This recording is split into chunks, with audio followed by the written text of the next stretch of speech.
papers, anything in the books, they're free, so help yourself to anything you might want. Welcome to the Lower Swatara Township Historic Preservation Society. I'm Nancy Avalise, and I wanted to just let you know about the next presentation we're going to have is on November 21st, and that's going to be with Faye Shope Mall Fair. If anybody heard her presentation on the Shope Gardens, it was excellent. That was her family farm, and they actually lived in Tinian for a while, and that's the subject that we're going to have on November 21st, Tinian. And that is our last presentation of the year, and I also bring lots of pie. So it's always pumpkin pie, all the good stuff. Okay. The one thing we need for 2025 is we need speakers. Usually I have a couple lined up by now, and I have 0. So for this to keep going, somebody has to get out of their comfort zone and come and speak on some kind of historical subject. I have lots of topics. I can help you research. I can help you do PowerPoints. Don't be afraid to be one of our speakers. And it can be on anything. You might have some old photos up in the attic. You might have a letter from the Civil War that was one of your relatives. It doesn't really matter what it is. We'd love to hear about it. And tonight we have Dustin Dutch Boy D'Agostino with us. He's a local history detective, a collector of all things old. Dustin was actually our very first presentation, so I owe a lot to him. He was the first one willing to come and talk. For 15 years, Dustin has saved history lost in the ground with meticulous research, positive interactions with property owners, metal detection, and digging tools. And Dustin has his own YouTube channel, and I'll try to get it up after he starts speaking. Dustin lives in Harrisburg with his wife, Paula, over here. And he has that's his high school sweetheart, and together they have 2 adult children. And Dustin has always had a passion for history, especially American history. And he's been at my farm, and he's helped detect. He's actually gonna come back. I keep bugging him about this, but he's gonna come back and help me do my property lines, like the survey posts, so we're gonna find them and mark them a little bit more clearly. So he's a great person, great friend. So without further ado, Dustin. How about that, Nancy? I welcome all of you, and I'll just get started with a little more about my background. I served in the United States Armed Forces, been married coming on 27 years, grew up in Harrisburg, and had a love and passion for Middletown. Once I had a friend show me where Falmouth was, I was hooked because I'm a fisherman. So Falmouth, Red Hill Dam, that's what first brought me out. And then as I got older into metal detecting and bottle digging and privy digging, it was just a natural crossover because I was already at the old properties to begin with and along the river. So, and even the Swatara Creek. So that's kind of where I cut my teeth when, from probably 16, 17 years old until today. I'm still always out there exploring and looking for new pieces of history. And tonight I have a couple special pieces to talk about that will really bring to light what this area means to the history of the United States. And to also put in perspective how old this area really is, and that we have a need to save the history.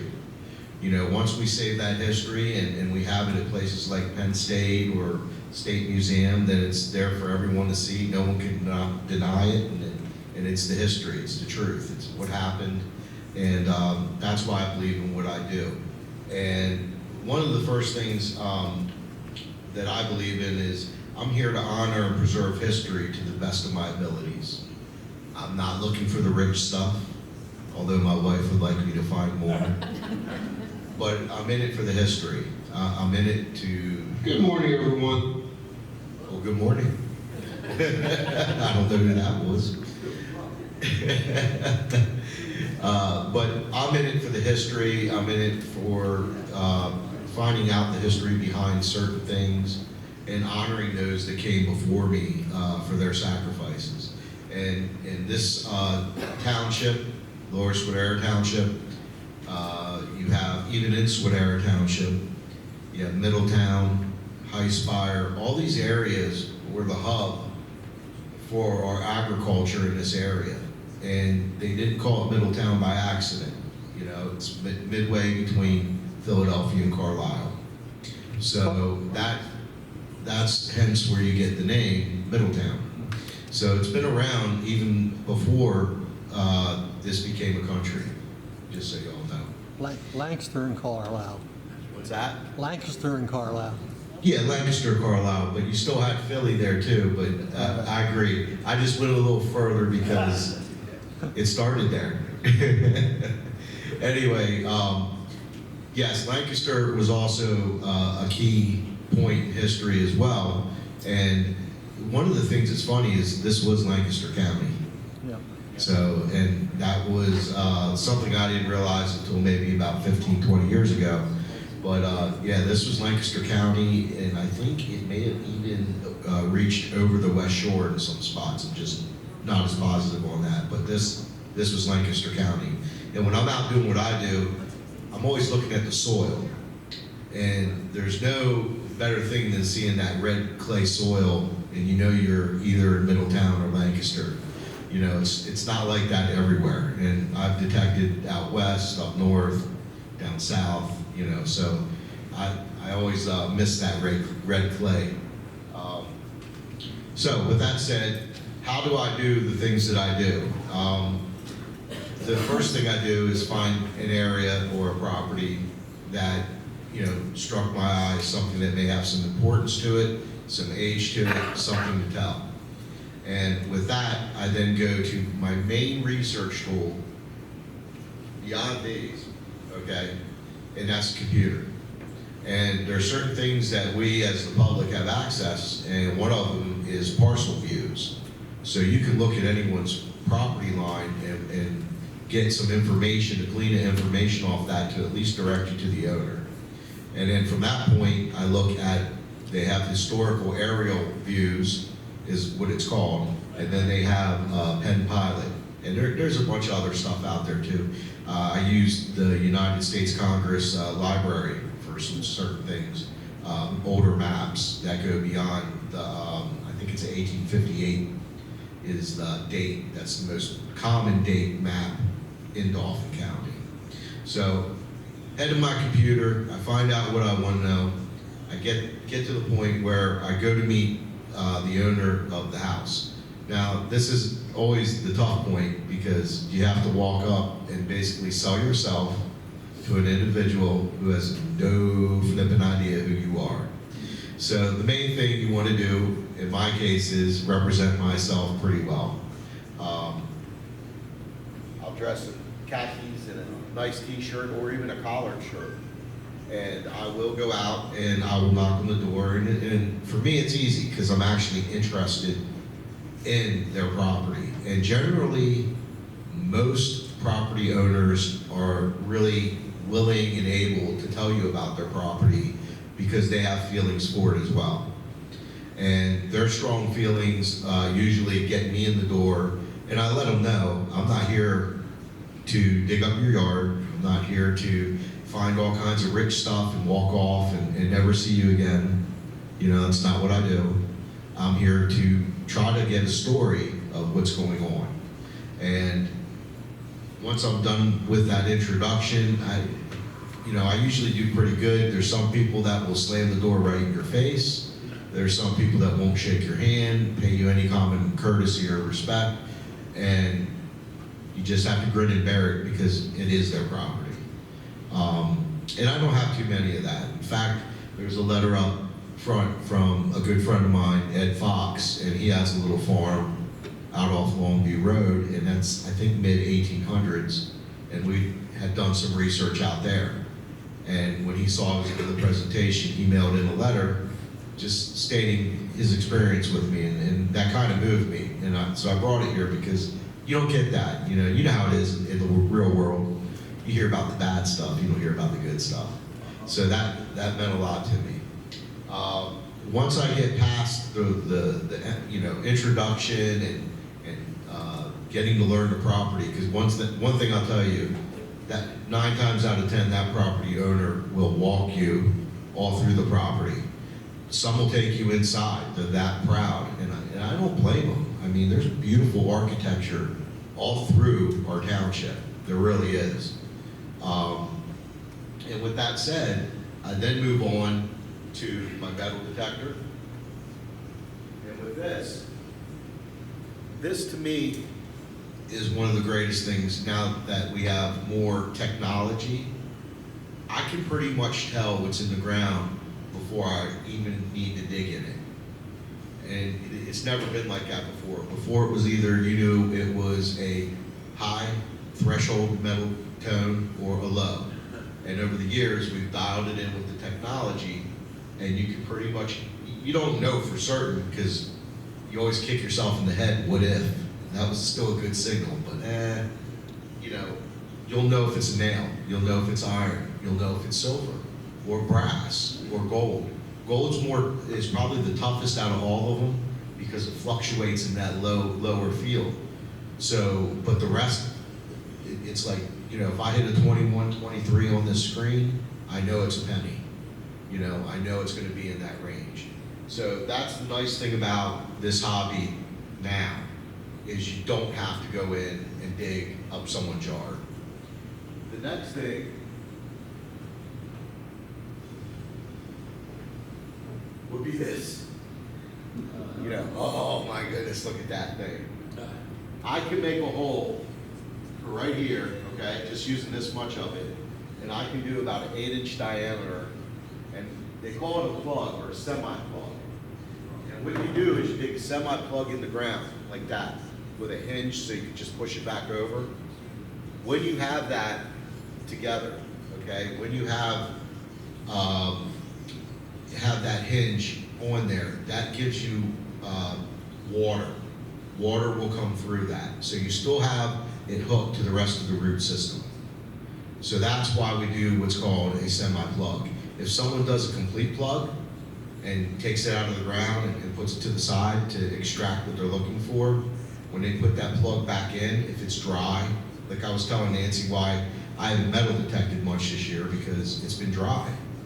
And I don't want to go hurting anyone's yards, you know, like that's not what I'm in it for. So you wait, and you wait for the right conditions. A nice rainy day, the day after a rainy day, fall, spring, those times of year. But in the middle of summer, when it gets real hot, you don't want to do that. But the semi-plug, what happens is it keeps the root system together. So you flip that back over, and as soon as it rains, that rain will travel through the root system. It will eventually go back down, you know, through what I dug up, and it's back to new. And you don't even know it. I mean, I had pictures I should have brought, and it is of just yards that you can't tell I was there. You can't. Now, if it's a dirty, messed up spot that didn't have grass to begin with, well, yeah, I can't make dirt look better than dirt. But yeah, that's what happens when we find it. The other thing we use is called, and they're so annoying to people because, well, now it's not going to work. Oh, it died. Well, you're no good for show and tell. Okay, so the battery died, but this is called a pinpointer. So you stick that into the ground, and instead of having to dig and keep digging and digging, this will tell you right in the hole where that item is located. So once again, another tool to keep from digging bigger holes. Back in the day, they would dig a real circle, okay, a plug, and that's how they did it. And you know, over the last like 10 to 15 years, we've had to have more etiquette and more rules to what we do, you know, to protect the people that are letting us on their properties. The rest are knee pads, because I'm getting old, so I can't go anywhere without the knee pads. There's gloves, because you always have shards of glass and nails and stuff like that in the ground. And once I get to the point where I start actually pulling stuff up and taking it home to identify it, there's like this little computer machine I have, and it is a digital microscope. So I can put a coin under right here, turn on the light, and to the human eye, it could look like nothing. But when you bring it up on the screen, it magnifies it to the point where you can find out what it is. That's the latest addition to my arsenal, and I love it. Because in this area, there's a lot of old stuff and a lot of it you can't read just by looking at it. So that's one of the things, along with I have a loop. You ever see the loops, the little jeweler's loop? I have that. I have just about anything to try to magnify that so I can get to it. Now here's where we're at. We know what I use. We know how I get to the door to ask. We know I'm out there and I'm looking. These are the tools I use to look. These are what I find. And what I find in this township is amazing. The one thing I have over here, and it's probably one of my better finds, is a 1662 commemorative cufflink to celebrate the marriage of King Charles II to Princess Berganza, daughter of the King of Portugal. I thought it was a Cracker Jack toy. Honestly, when I found it, it was like after a real hot day. It was the last thing I found. It was on one of them little low to mid signals. I saw it and I'm like, great, a Cracker Jack toy. I'm going home. And that's how I ended the day. And I probably let it sit for a couple months. And then one day I was like, well, let me look at it. And nah, in Cracker Jack, I looked up every toy they ever made. They have a pretty good catalog of that. Nope. So then I went through Google Lens and through different channels and finally ended up on a website in England with the Museum of England. And on that museum, they have different maps showing different sections in the UK where these buttons have been found. There's not a lot of them, and there's nothing in writing saying that that's what they are. Like there's nothing, what I read to you about, this is what they think it was for the wedding, there's still not a document they can find or a mint maker to prove that's it either. But they pretty much, in England, that's what they surmise. I wouldn't know the difference. But some of the things that are pretty interesting when you think of the age, 362 years old, okay, we were not a country. It was 70 years before George Washington was born. There was only 7 established colonies, and they were all owned by Britain. So just some things to think about when we're like, why is he so passionate? You know, well, that's one of the reasons. And the location we found it at, it was a location where I found about 30 what we call colonial coins.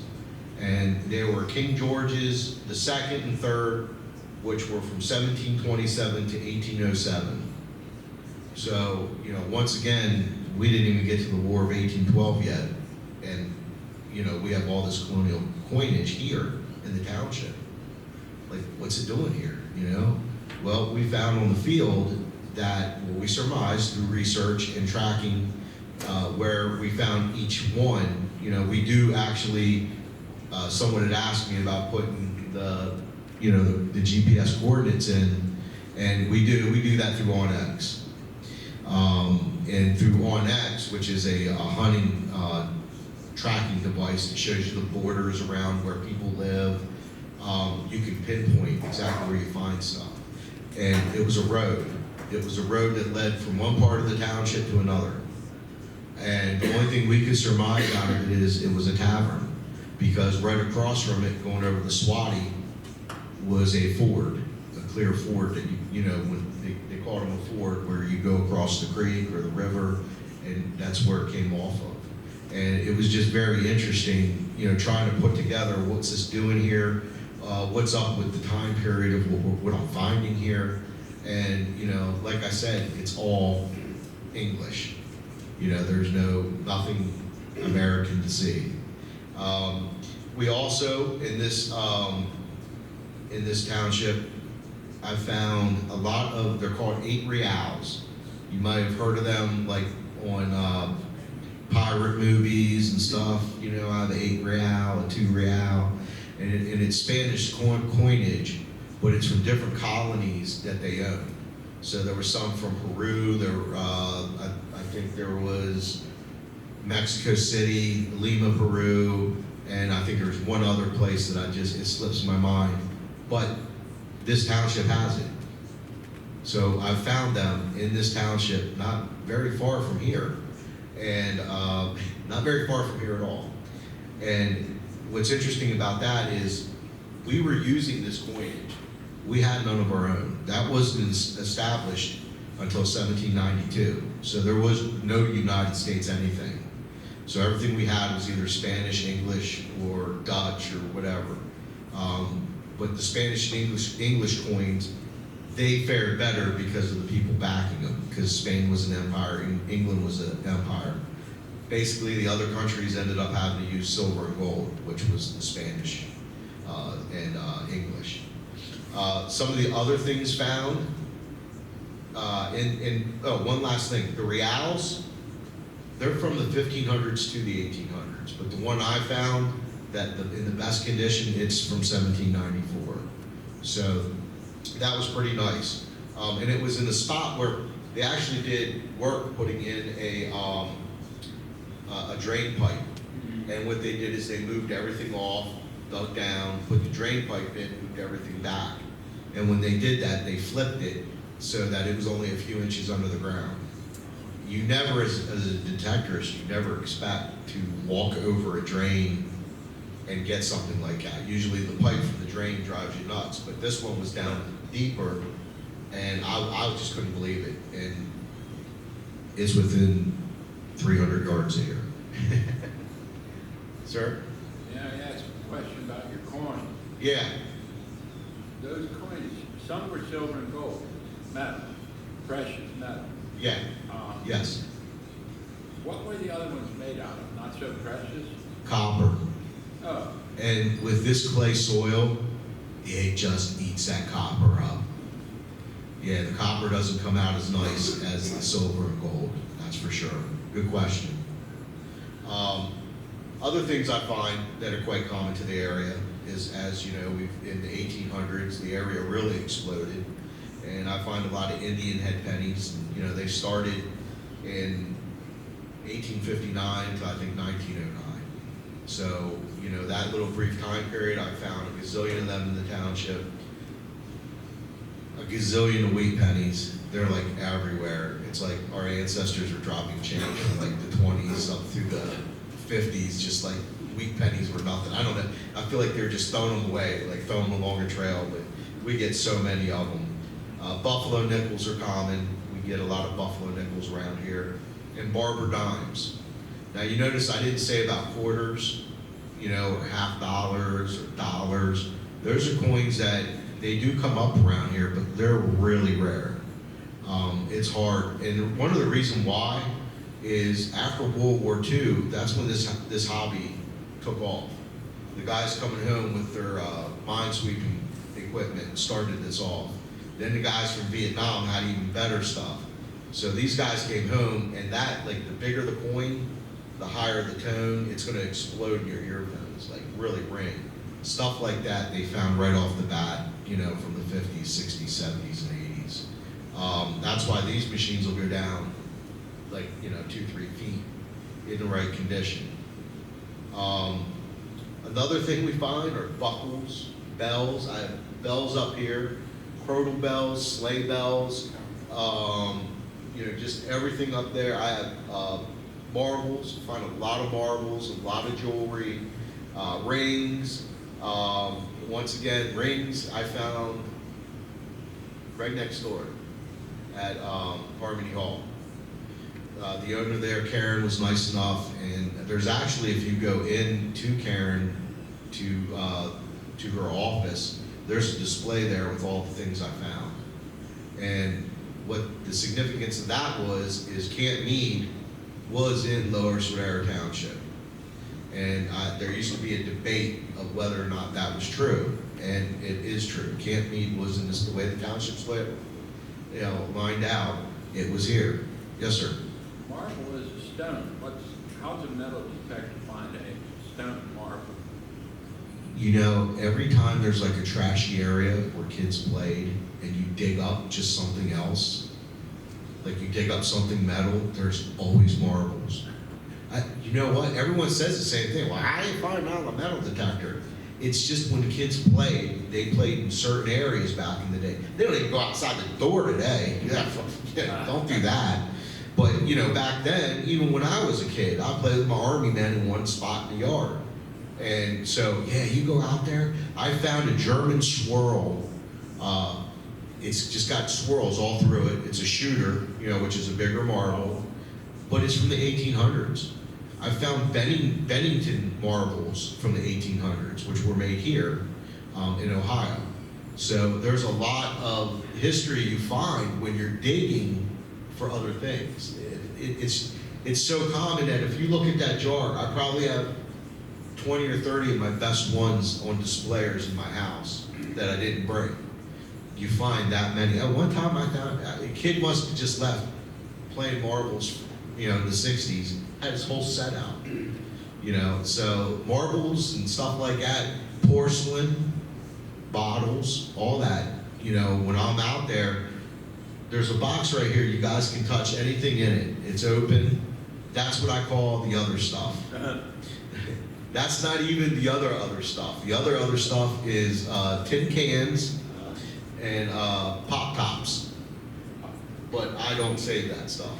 But the stuff over here, anyone can touch it, look at it, pick it up, see if they can identify it, ask about it. That stuff is what you find 9 times out of 10 before you find the good stuff. And that, trust me, that's just a little bit. You know, we end up emptying our bags, you know, 2-3 times, you know, while we're out because they get so heavy. You're like, so, you know. Yes, sir.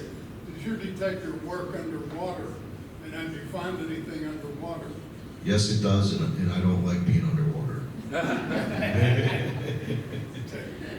I was crossing Duncannon onto an island, and the 2 guys in front of me, of course, were, you know, like 6 foot, which to me, I'm 5'5", you know, everyone's 6 foot. And they're going, they're like, hey, yeah, follow us. And I stepped into a pocket, and everything went under, and then I just, you know, got my detector up, but it is waterproof up to, I think it's 100 feet. So you can go, and I have seen people use these, and a friend of mine, his name's Bo Emmett, okay? And they call him the Aqua Chigger, and I've actually had him in this area. Well, he has a BBC show called River Hunters. And what they do is they go out with their detectors and they get into the rivers in like England and Scotland, and they're finding really old antiquities. But yeah, it is waterproof, but I'm not.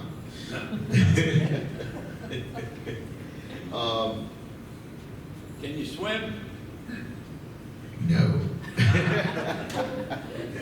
I can float. Sir? I have a question. You referred to we several times. Do you hunt with other people or other teams or? Yeah, I have my best friend, his name's Frank Magaro. He hunts with me and he's generally in my videos. And then I've developed friendships with some other people in the hobby, and you know, we always go to their place, they come to mine. But generally I'm with Frank most of the time, and he's a real good guy. I call him my fat panda. Sorry, Frank. But anyways, the finds here, a lot of buttons. If you look in the button box, you'll see these big round ones. Well, they're called dandy buttons. So back in the day, a dandy, which would be a rich person, considered a rich person, they wouldn't have like regular sized buttons like everyone else. They would have big buttons with floral designs and all kinds of special stuff. Basically a brooch for guys. But that's what they had. And you'll find some of them. And the significance of that, once again, is you're looking at 1500s to 1700s. And this whole township, if you take a look around at what's going on with the development, come on. We're losing so much land so quick that guys can't even get in and detect. And now, I do know one of the owners of some of the big properties that do that. And I do know they go through the requirements that the state have for them. But even with that, generally an archaeologist won't pay too much attention unless